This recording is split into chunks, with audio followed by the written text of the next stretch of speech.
Good afternoon, everyone. I'm Art Rascone. Welcome to the Midday. We have a lot going on today. Of course, even those thunderstorms are going to be hitting us to the north of us. Let's check in with Chief Forecaster David Tillman. David? Yeah, and Art, it appears that Houston is right on the edge of this activity. We can't completely guarantee that Houston will see strong thunderstorms, and we can't guarantee that Houston will not. What we do believe is that the farther south you go in the viewing area, the less of a chance that you will see strong storms today. Houston is right on the edge, but it's more likely to the north, and because we'll have so much instability and wind shear in the atmosphere, areas in red here have a chance for seeing tornadoes in addition to large hail and damaging wind. So tornado watch has been issued for this afternoon for Brenham College Station, east into Huntsville and Conroe, and then east over towards the Lake Livingston area. Here's what Future Track is saying. As we go through the afternoon, we'll see these thunderstorms move across. Again, there'll be plenty of energy and wind shear there for these to rotate, produce hail, maybe even isolated tornadoes as well, so we'll have to watch them closely. This particular computer models keep most of the activity over northern Harris County and to the north, but I can't completely guarantee that someplace south of there might not see an isolated storm, and because we're going to be so unstable, some severe weather could occur with that activity as well. The computer models are indicating that by the time we get to the evening hours, we should begin to see those storms weaken and move away, and then we'll have a cool front move through overnight that will help to give us much better weather by Thursday. We're going to be watching very closely what happens to the north, though, from Dallas towards Shreveport, because that is where a severe weather outbreak is likely for today. If you've got relatives up there in Dallas, Shreveport, places like that, even our northern counties, make sure they know that severe weather is possible today. After we get rid of today's storms, we've got nice weather all the way into the weekend. Friday is going to be warm, hot, I'll go ahead and say it, but after that, we'll get a cool front through here that'll cool us off and drop that humidity by the weekend. Art? Very nice. Looks like a great week ahead after we get through these storms. Thank you, David. All right, in the latest effort to fight COVID-19, Harris County Judge Lena Hidalgo is making it mandatory now to wear masks in public. The rule goes into effect on Monday and lasts 30 days. It will apply to anyone 10 years and older. San Antonio and Dallas, by the way, they already have similar rules in place.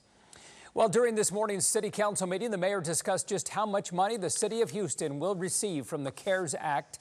That is the same legislation which provided funding for those individual stimulus checks. The city received $404 million. But there are stipulations, including it must be used for COVID-19 relief, cannot be budgeted, and has to be spent by the end of the year. In Missouri City, Harris County Sheriff's deputy in plain clothes shot and killed a man. Authorities say the deputy was part of a task force search for a suspect when he got into a confrontation with an armed man, and that's when the deputy shot him to death.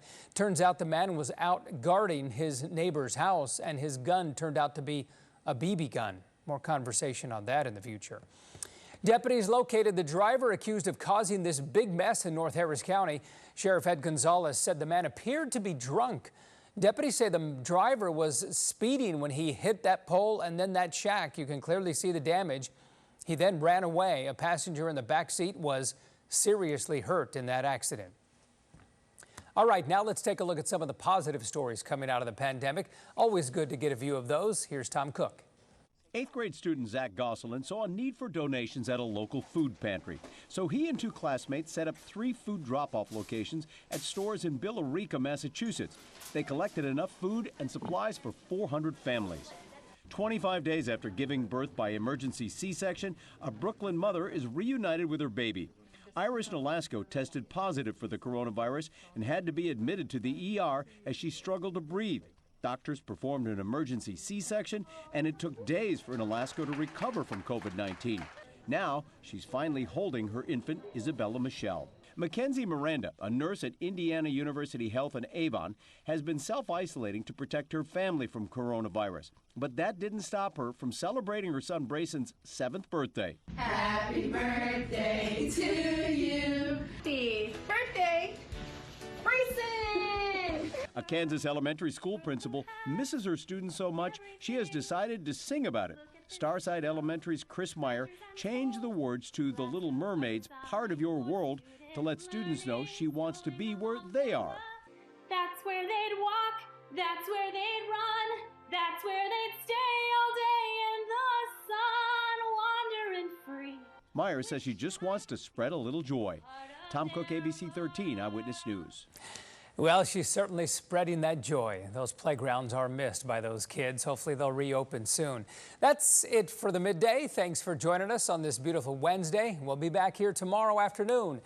Same time, same place. I'm Art Rascone. Enjoy the rest of your day and stay safe from those storms if you are just north of Houston. Have a great day.